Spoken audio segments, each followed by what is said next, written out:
The myth of the sacred wound. Welcome to another Gene Key contemplation, and welcome to my channel. If you're new here, welcome back. We're going to dive into Gene Key 25 today.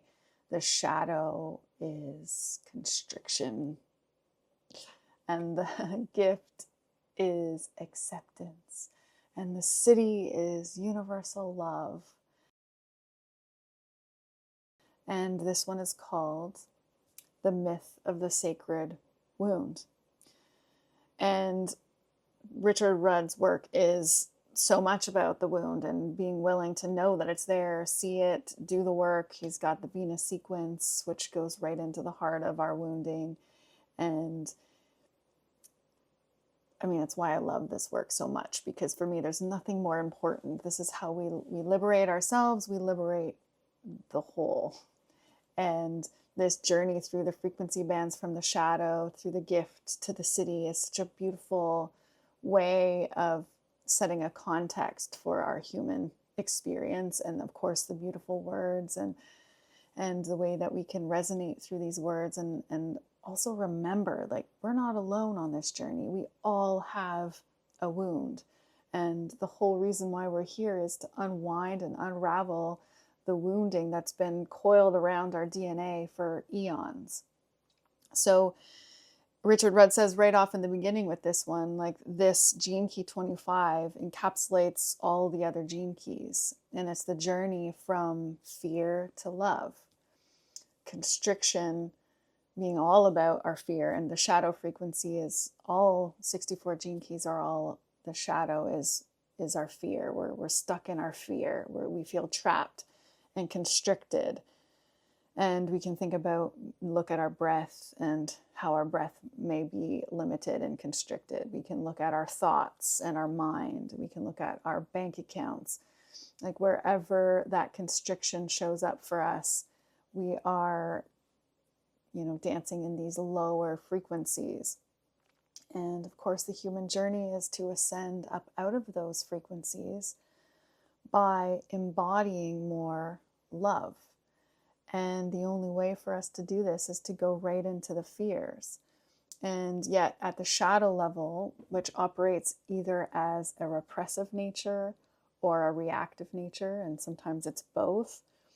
In the repressive nature of this one, we do not want to acknowledge that we have a wound, that we are in pain, that we are feeling constricted, or, as Richard Rudd points out, the dilemma with this one is anxiety. We do not want to even realize that we have anxiety.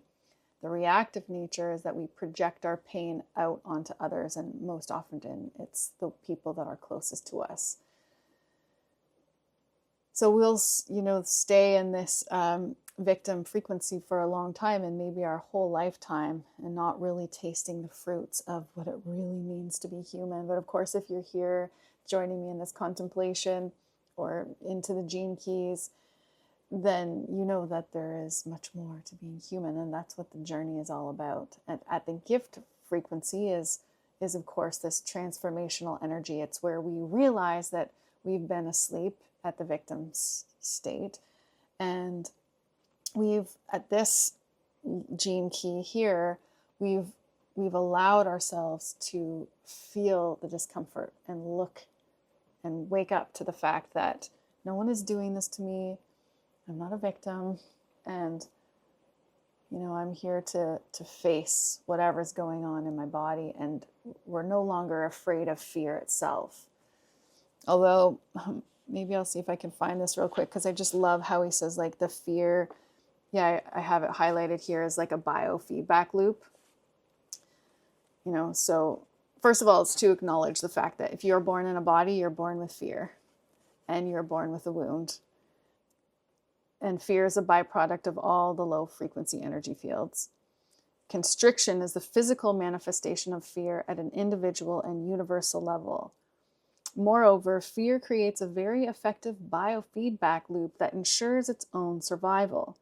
It's really very clever when you think about it. Fear is afraid of itself, which ensures that it never accepts itself, which ensures that it always survives. So there's the acceptance, and the gift Acceptance is accepting how we really feel. That's what it's all about. It's like, oh, I am afraid. I'm going to acknowledge it and I'm going to go into it.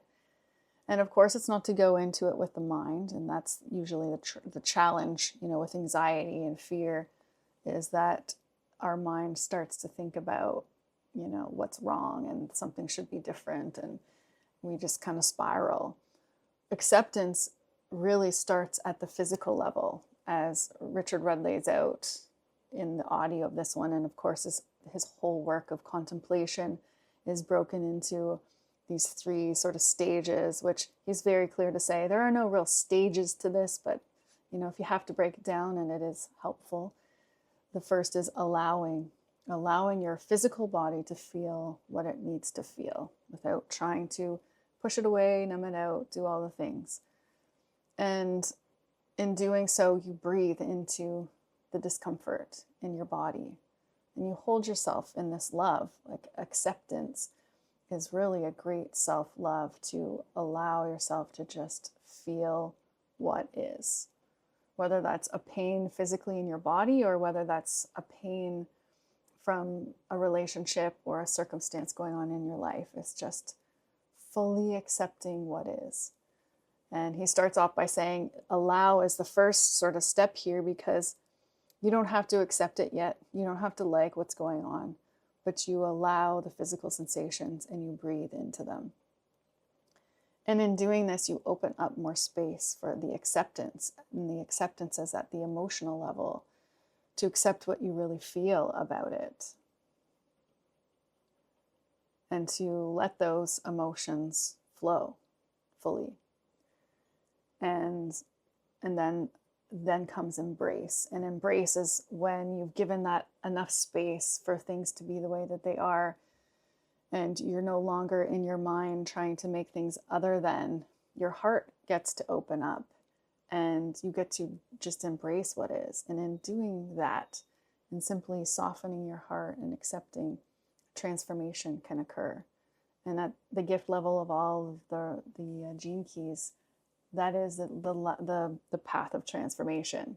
It's the path of ascending the frequencies. And there's many layers of frequency, not just 3, the shadow gift and the city. There's just so many layers. And he says, when you get to the gift level, it's not that suffering is over. And often you'll still experience suffering, to be tested about your level of acceptance. And I'll share a personal story at the end. Let's just go into the acidic level here. And I have another quote that I'd love to share that I love here in the book. But this universal love. And as Richard Rudd says with all the cities, like, all the cities are all connected. And it's also a mystery of how we go from the gift level to the acidic level. And at the acidic level, it's always about having this knowing in your cells that we are all one. We are all one thing. And so therefore, at some level, once we've done a lot of our own work, of our own personal suffering, we then do the work of collective and universal suffering. And that just invites in more and more and more feelings of love. And so here, the quote that I wanted to share, that this universal love's in an entirely different field than personal love. It's the connective tissue that holds together everything. This is why we call it God. It's love. It's a quality of unifying. And of course, with this, we have to let go of the personal dimension, the personal, not that we won't stop experiencing it, but we realize there's just more. And this is the quote here in the book. All spiritual paths begin with the urge to bring an end to personal suffering. It is our unacceptance of suffering that makes you seek. And as you seek, you eventually realize that your seeking is based on the urge to avoid your wound. This revelation gives rise to the quantum leap to the acidic level of consciousness. And I just think that's a beautiful thing. I can definitely see that in myself. And I can also see, like, at the shadow level, there's a tendency to be like, oh, okay, I'm going to stop seeking there. I'm done. And still avoiding the wound. It's like the only way through is through. The only way to the other side is straight through. What is that little song? Can't go under it, can't go around it, or something like that. So it's just letting ourselves feel it. And for me, the personal story with this is I have been getting, I've had migraines since I was a little one. And, you know, there's a longer story, and maybe I'll share for anybody who's in human design. I'm a mental projector. So the fact that one of my main physical pains is in my head is the migraine. I've gone on this amazing journey and painful journey with those. And it's just been in the last couple of years that I've started to see like a progression with it and a deep, deep learning. And that is when I first was getting migraines and I was on the seeking spiritual path. When I would get a migraine, I would judge it. I would think, am I not past this yet? Like, haven't I done enough healing? And my mind would start to go. It would start to get worse. My body would get constricted, and then I would vomit. And when I would get into these migraines, you know, maybe this is too much information. Sorry for anybody who might be queasy. I would literally vomit for like every half hour for the rest of the day sometimes. It was just insane. It wasn't until I started understanding acceptance and like really merging with the pain and breathing into it that and so therefore not constricting anymore, that I no longer vomit anymore. So yay, big win. But I thought that was just worth sharing. Like, often I think if we're on the path and we have some kind of pain, we can be hard on ourselves versus like give ourselves the very thing we need the most, which is love and acceptance.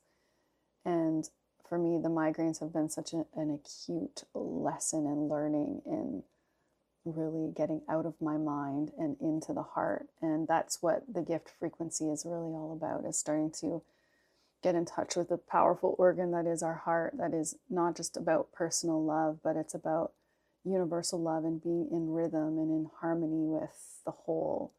And a part of that is to realize we're all here doing our bit, healing what's been passed on in our DNA for eons. And there's been a lot of suffering passed down because our ancestors did not have the skills or the time to do this deeper work, or the knowledge or the awareness. And that's the exciting time that we're in right now, is that this awareness is here, the support is here, the love, the universal love is here supporting us through this most epic jump point in our evolution. And Richard Rudd speaks about this, the future human, where we are starting to embody and bring in these higher frequencies of universal love into ourselves and into our DNA, literally mutating and becoming new beings. Some are calling this the Homo luminous. I think Richard Rudd calls it the Homo sanctus. This truly is the fork in the road of our species, of, the human being that has been very much constricted and living in fear. And we are starting to really experience more love on this planet through this great work that we're doing. So I'm going to finish by just acknowledging you. If you've made it this far in this video, if you're doing this kind of work, I see you and sending you so much love.